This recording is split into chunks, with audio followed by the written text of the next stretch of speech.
Bonjour et bienvenue dans cette vidéo du jour. Bonjour et bienvenue à tous dans cette vidéo que j'ai appelée Comment pratiquer la justice de Dieu. Alors, c'est un sujet extrêmement important et capital pour ceux qui aiment Dieu, pour ceux qui aiment l'évangile de Jésus-Christ, de comprendre comment pratiquer la justice. Et je vais vous donner quelques éléments pour répondre déjà à cette question. Il y en aura bientôt bien plus d'autres, bien plus encore, mais on va commencer par cela. Alors, ce que je vais faire,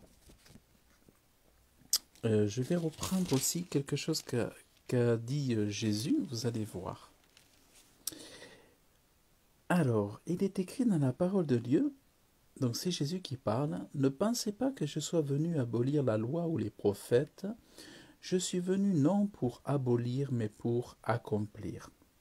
En vérité, je vous le dis, jusqu'à ce que le ciel et la lettre passent, pas un seul iota, pas un seul trait de la lettre ne passera, jusqu'à ce que tout soit arrivé. Celui donc qui violera l'un de ces plus petits commandements, et qui enseignera aux hommes à faire de même, sera appelé le plus petit dans le royaume des cieux.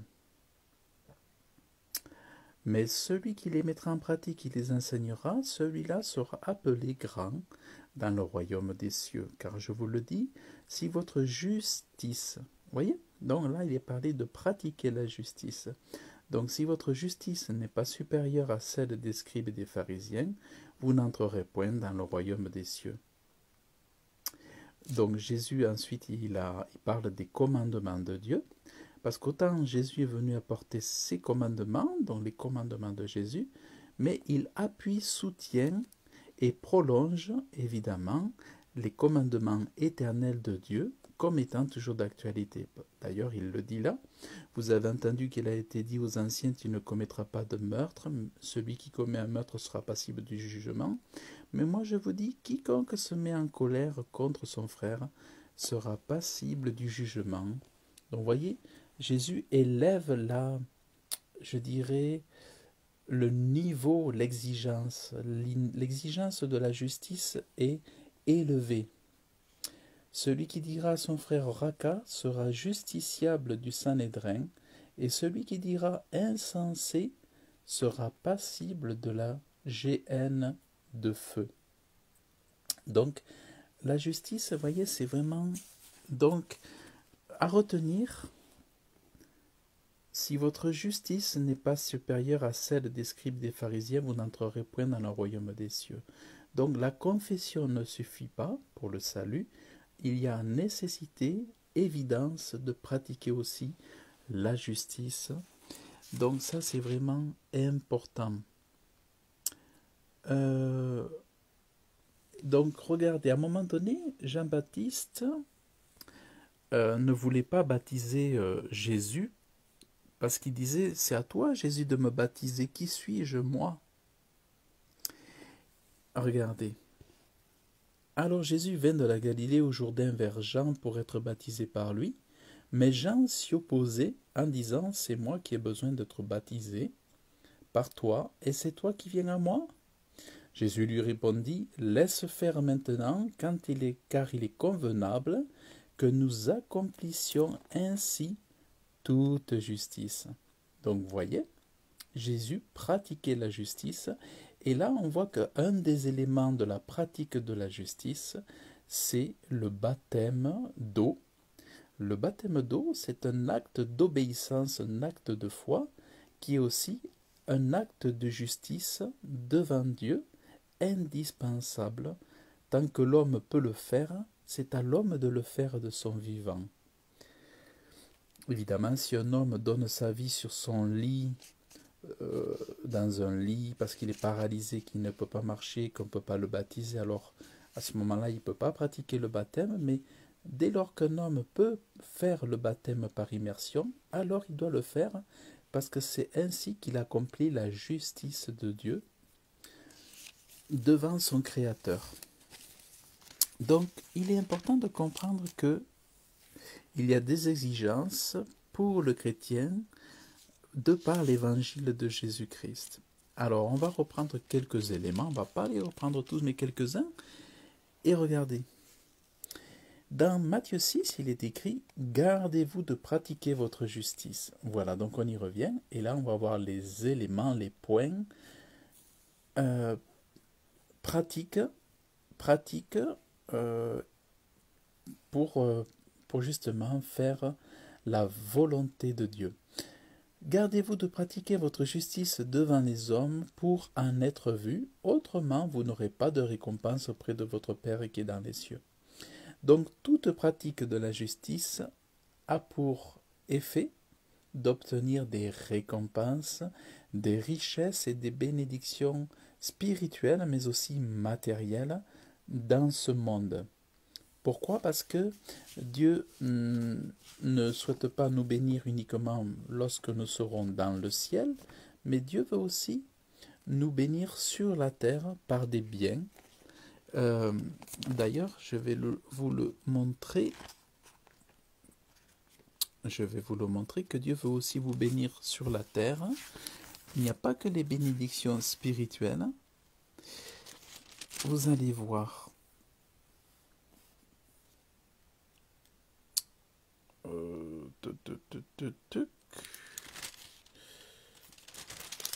Nous sommes... Mais nous... Hein? Alors, attendez. Je vais regarder. Nous sommes bien le 6. Ah oui, c'était là. Alors...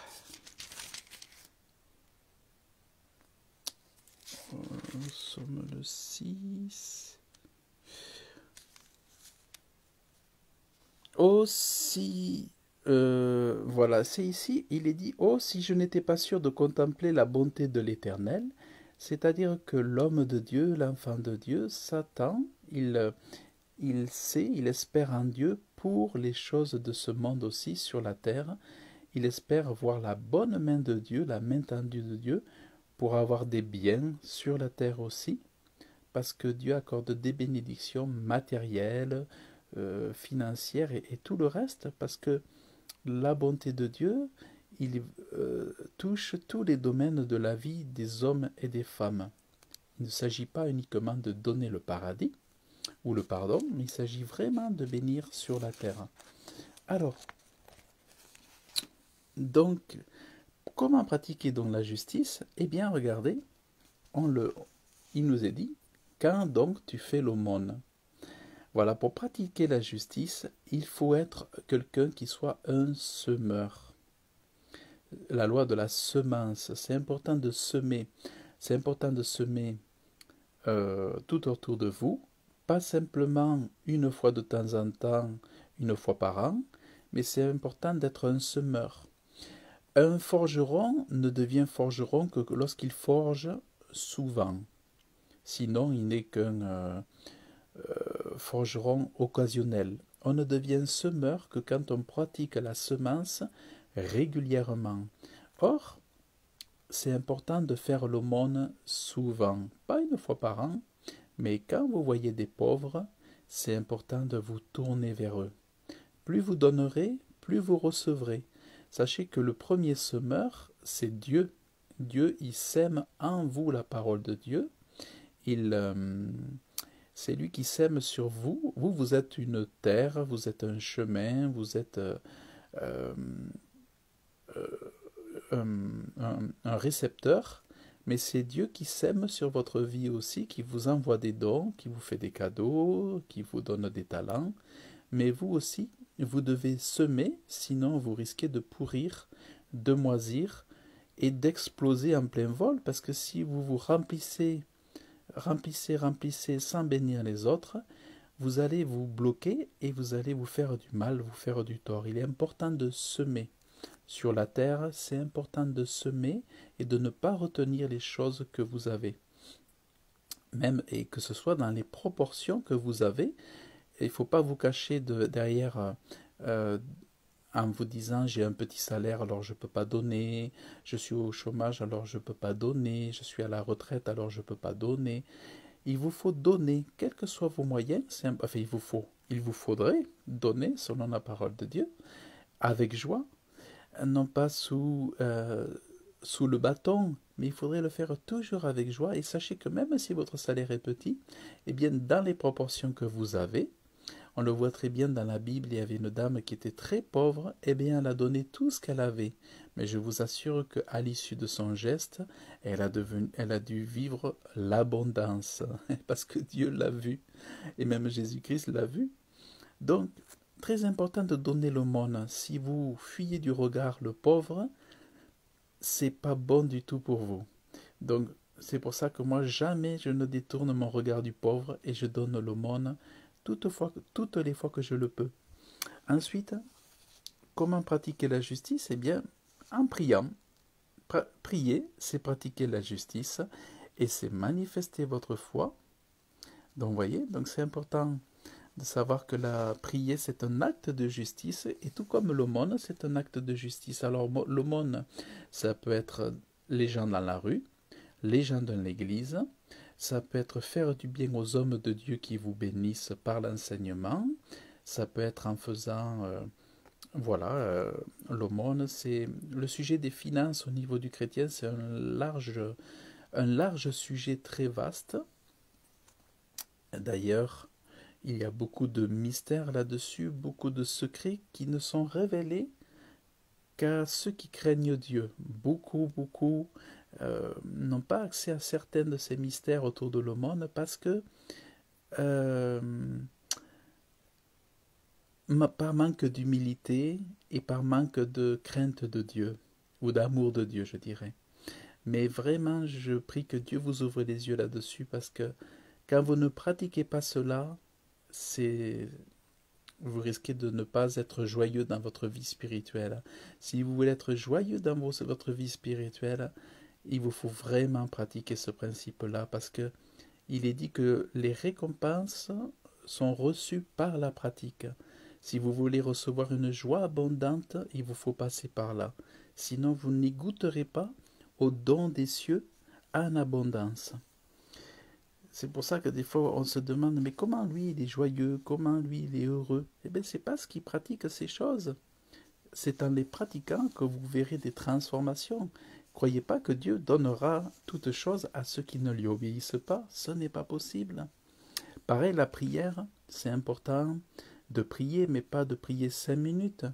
Chacun devrait pouvoir prier au moins 1 heure par jour, minimum.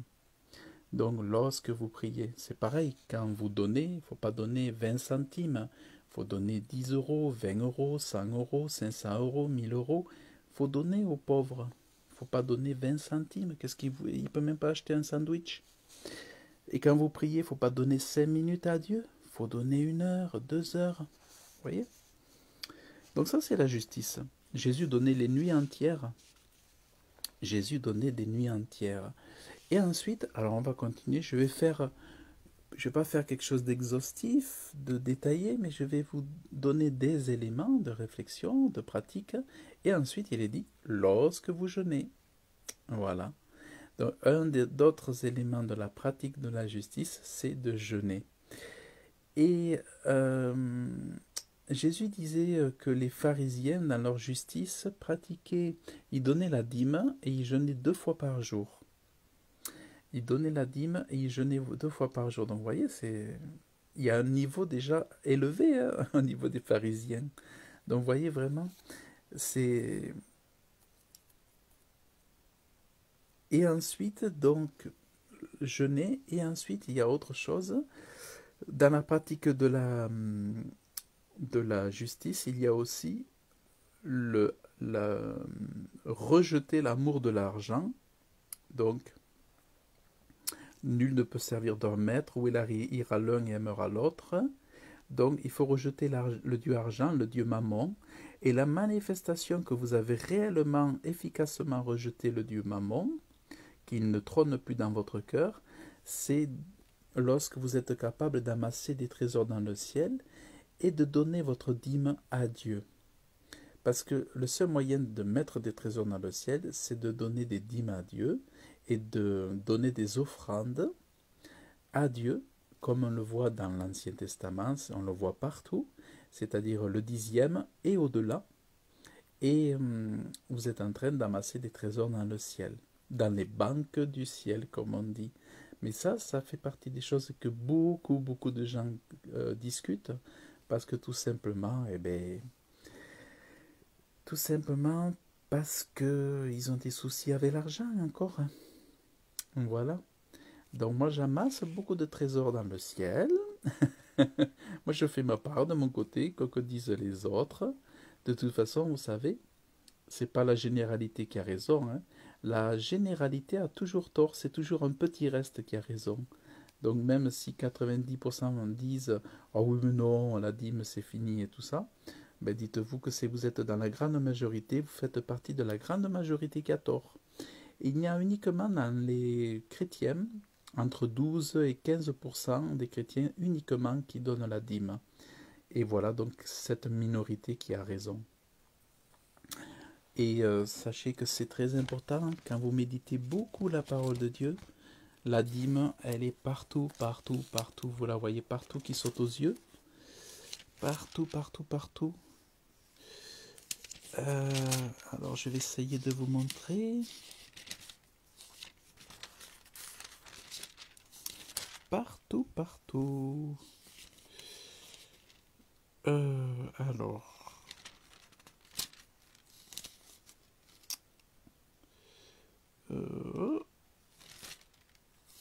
Alors, je vais essayer de vous montrer l'huile d'onction.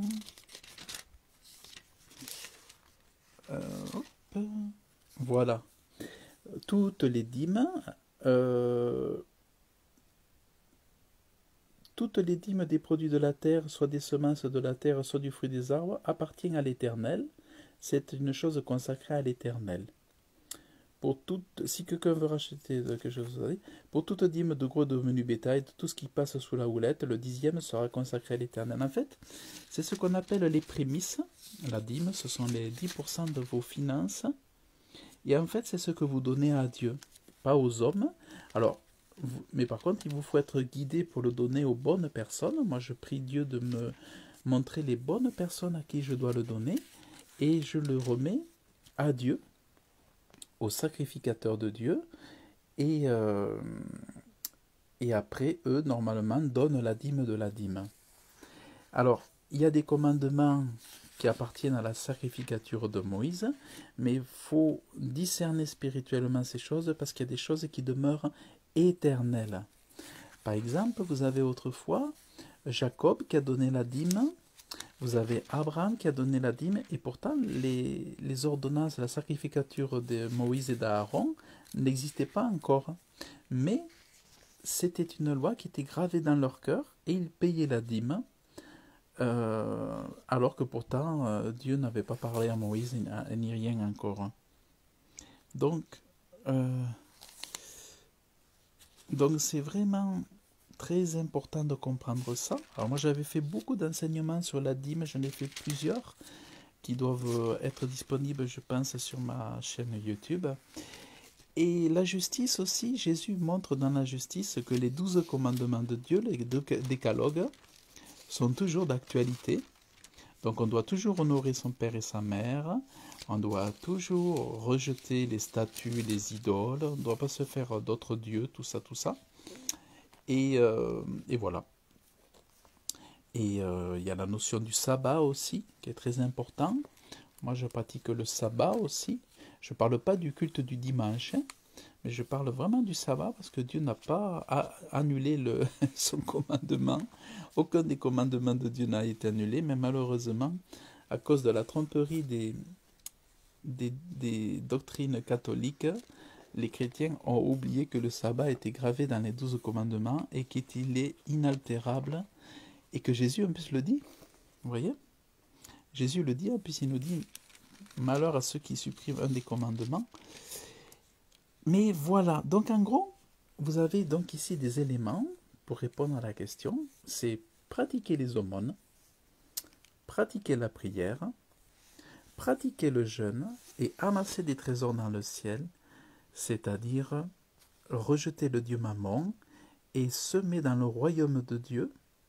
Et ainsi, en semant dans le royaume de Dieu aussi, Dieu se sert de cet argent-là pour faire grandir en force, en puissance aussi, parce que les finances sont un moyen pour faire grossir, mettre en place des églises locales ici et là, pour donner des moyens aux pasteurs, donner des moyens aux apôtres, aux évangéliques, aux prophètes, parce que tout l'argent que vous mettez, que vous distribuez, et vous êtes aussi en train de permettre à des pasteurs de vivre, de manger, de boire, de nourrir leurs enfants, de s'occuper de leurs épouses, de leurs parents, parce que tout ce que vous retenez, c'est comme de la pourriture, parce que c'est comme une malédiction, parce que tant que vous retenez, vous vous empêchez de bénir les autres.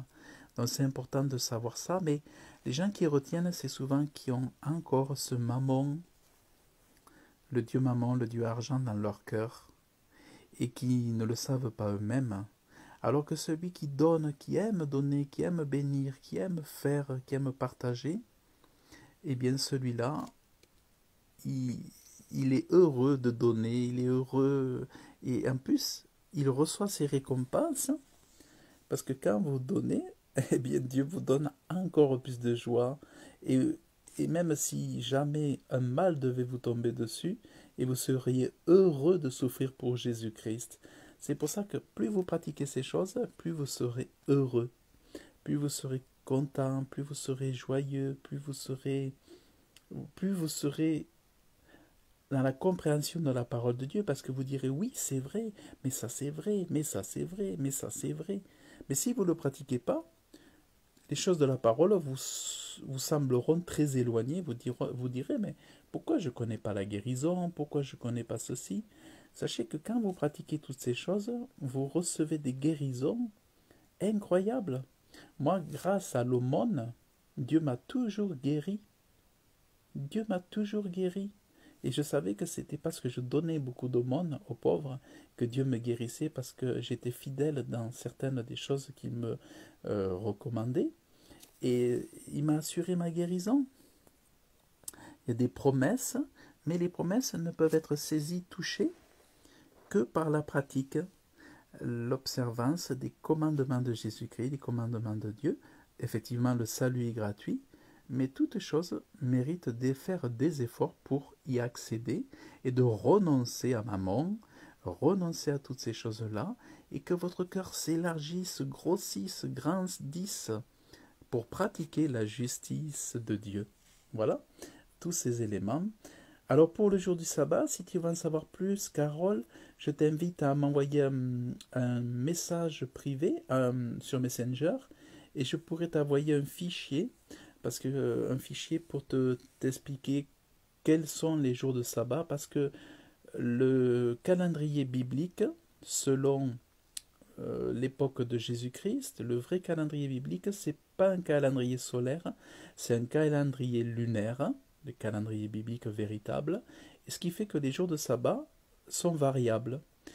Tu vois, cette semaine, le jour de sabbat était un mardi, et donc voilà, c'est variable.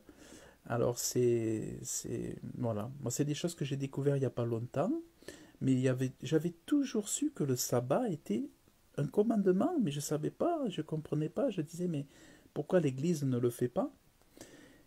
Et aujourd'hui, ben, si l'Église ne le fait pas, moi je le fais quand même de mon côté. Et puis voilà, et puis moi je ne cherche pas à plaire à l'Église, je ne cherche pas à plaire au pasteur, je cherche à plaire à Dieu.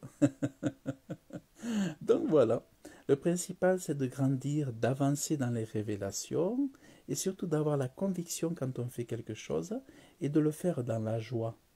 Mais au-delà de la conviction, c'est aussi laissez-vous convaincre par le message lorsque vous le recevez. Après, vous vous mettez dans la prière, vous demandez à Dieu si c'est bon, si c'est vrai. Et après, si vous avez la conviction, il vous faut foncer et faire ces choses-là. Parce que c'est ainsi que vous pratiquez la justice, tout comme Jésus a pratiqué la justice en observant toute la parole de Dieu avec la perfection, sans jamais pécher. Voilà pour la pratique de la justice. J'espère que cette vidéo vous aura plu. C'est quand même un sujet très très intéressant. Et vous voyez, Jean-Baptiste ne voulait pas que Jésus il ne voulait pas baptiser Jésus, mais Jésus lui a dit, mais laisse, il faut que justice se fasse. Donc, le baptême de repentance, le baptême d'eau, c'est aussi un acte de la justice. Voilà, chers frères et sœurs, eh bien, écoutez, je vous remercie d'avoir écouté cette vidéo. Et puis, eh bien, écoutez, vous pouvez la partager si vous l'avez appréciée, vous pouvez la revoir s'il y a des choses qui vous ont paru un petit peu floues. Voilà, vous pouvez en profiter pour la revoir. Et puis, eh bien, écoutez, je vous remercie de l'avoir écouté. Si vous voulez faire un petit don, un gros don, un moyen don, écoutez, ce sera avec grande joie devant Dieu. Et puis je vous souhaite donc une excellente journée. Que Dieu vous bénisse abondamment dans le nom de Jésus-Christ. Et je vous dis à très bientôt. Salut. Merci Carole pour tes messages. Bonjour, bonsoir, que Dieu te bénisse. Merci pour tout et tout.